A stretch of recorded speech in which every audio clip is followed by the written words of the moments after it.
नमस्कार, मैं शिखा श्रीवास्तव और आप देख रहे हैं के भारत न्यूज़।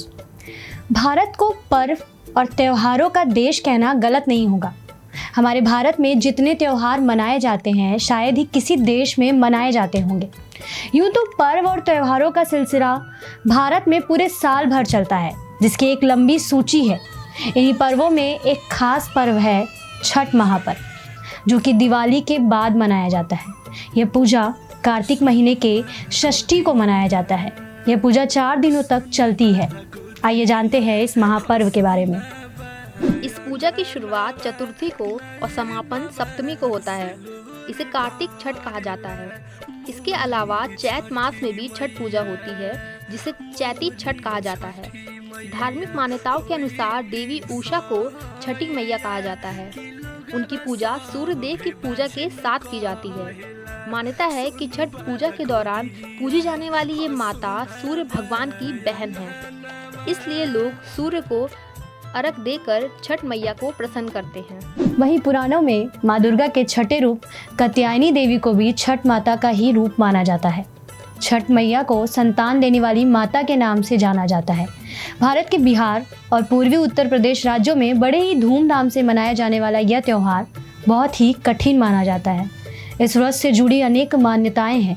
ऐसा माना जाता है कि छठ पर्व संतान के लिए मनाया जाता है। खासकर वो जोड़े जिनकी संतान ना हो वो छठ व्रत रखते हैं और बाकी सभी अपने बच्चों की सुख शांति के लिए छठ मनाते हैं। नहाय खाए से शुरू होने वाले छठ पर्व के बारे में कहा जाता है कि इसकी शुरुआत महाभारत काल से हो गई थी। एक कथा के अनुसार महाभारत काल में जब पांडव अपना सारा राजपाट जुए में हार गए थे, तब द्रौपदी ने इस 4 दिनों के व्रत को किया था। इस व्रत पर भगवान सूर्य की उपासना की थी और मनोकामना में अपना राजपाट वापस मांगा था। इसके साथ ही एक और मान्यता प्रचलित है। इस छठ पर्व की शुरुआत महाभारत काल में कर्ण ने की थी। कर्ण भगवान सूर्य के अन्य भक्त थे और पानी में घंटों खड़े रहकर सूर्य की उपासना की थी, जिससे प्रसन्न होकर भगवान सूर्य ने उन्हें महान योद्धा बनने का आशीर्वाद दिया था। आपको बता दें, छठ पर्व को लेकर एक और मान्यता है। कहते हैं इस दिन माँ गायत्री का जन्म हुआ था। छठ व्रत और पूजा की बात करें तो यह बहुत ही लाभकारी पूजा है। जो भी इस व्रत को करता है उसकी सभी मनोकामना पूरी होती है। छठी मैया उनके परिवार और संतान की रक्षा करते हैं। छठ की मान्यताओं के बारे में बात करें तो इस पूजा की कई मान्यताएं हैं, जिनमें से एक मान्यता ये भी है कि ऐतिहासिक नगरी मुंगेर के सीताचरण में कभी माँ सीता ने भी ये व्रत किया था, जिसमें उन्होंने 6 दिनों तक छठ पूजा की थी। आइए जानते हैं उनकी इस कहानी के बारे में। पौराणिक कथाओं के अनुसार 14 वर्ष वनवास के बाद जब भगवान राम अयोध्या लौटे थे, तो रावण वध के पाप से मुक्त होने के लिए ऋषि मुनियों के आदेश पर राजसूय यज्ञ करने का फैसला लिया। इसके लिए मुंगदल ऋषि को आमंत्रित किया गया, लेकिन मुंगदल ऋषि ने भगवान राम एवं सीता को अपने ही आश्रम में आने का आदेश दिया। ऋषि की आज्ञा पर भगवान राम एवं सीता स्वयं वहां गए और उन्हें पूजा के बारे में बताया। मुंगदल ऋषि ने माँ सीता को गंगा छिड़क कर पवित्र किया एवं कार्तिक मास के शुक्ल पक्ष षष्ठी तिथि को सूर्य देव की उपासना करने का आदेश दिया। यहीं रहकर माता सीता ने 6 दिनों तक सूर्यदेव भगवान की पूजा की। यह पूजा सुबह सूर्य के उपासना के साथ सफल होती है। इस दिन किसी नदी या तालाब में खड़े होकर सूर्य को अर्घ दिया जाता है और अंत में व्रती कच्चे दूध या शरबत पीकर और थोड़ा प्रसाद खाकर व्रत पूरा करती हैं और सूर्य के अर्घ के समय छठी मैया के जयकारे लगाए जाते हैं।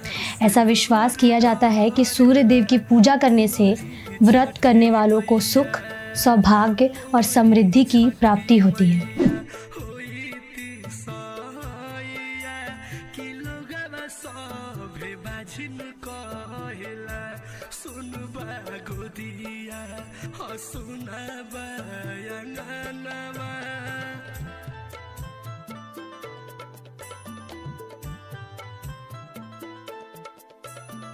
अगर लखनऊ की बात करें तो छठ के इस पर्व को लखनऊ में भी बड़े धूमधाम और हर्षोल्लास के साथ मनाया जाता है। जहां सभी व्रती सूर्यदेव की उपासना कर इस व्रत को करती हैं। तो आइए देखते हैं लखनऊ से हमारे संवाददाता दाऊद की ये रिपोर्ट। लखनऊ के मद्देनजर लक्ष्मण मेला पार्क में छठ पूजा के लिए कई भक्त इकट्ठा हुए हैं, जहां जिलाधिकारी अभिषेक प्रकाश ने छठ पूजा के मद्देनजर लक्ष्मण मेला पार्क का निरीक्षण किया और लखनऊ गोमती नगर नदी की सफाई के लिए नगर निगम और घाट की मरम्मत के लिए एलडीए के अधिकारियों को कड़े निर्देश भी दिए हैं। आपको बता दें, घाट पर कोविड-19 हेल्प डेस्क के साथ सोशल डिस्टेंसिंग का भी विशेष ध्यान रखा जाएगा और साथ ही कोविड-19 प्रोटोकॉल का कड़ाई से पालन किया जाएगा।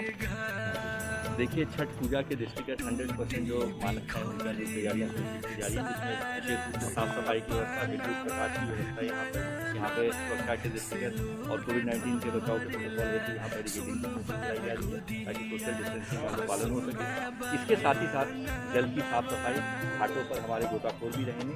इसके अलावा महिलाओं की विशेष सुरक्षा के लिए पुलिस की विशेष महिला बल भी यहाँ पे सादे कपड़ों में यहाँ पे। तो कोविड को लेके काफ़ी यहाँ पे भीड़ भी रहती है, तो कोविड को लेके क्या मास्क वगैरह का वितरण किया जाएगा, सैनिटाइजर वगैरह कुछ व्यवस्था पहले? जी हाँ, यहाँ पे कोविड हेल्प डेस्क की व्यवस्था अनिवार्य रूप से रखी जाएगी, जिसमें सैनिटाइजर और मास्किंग की रहेगी। और मैं आपके माध्यम से सभी लोगों से अपील भी करता हूँ कोविड-19 से बचाव के समस्त प्रोटोकॉल का पालन करें। ऐसे ही तमाम खबरों के लिए हमारे साथ बने रहिए और देखते रहिए के भारत न्यूज़।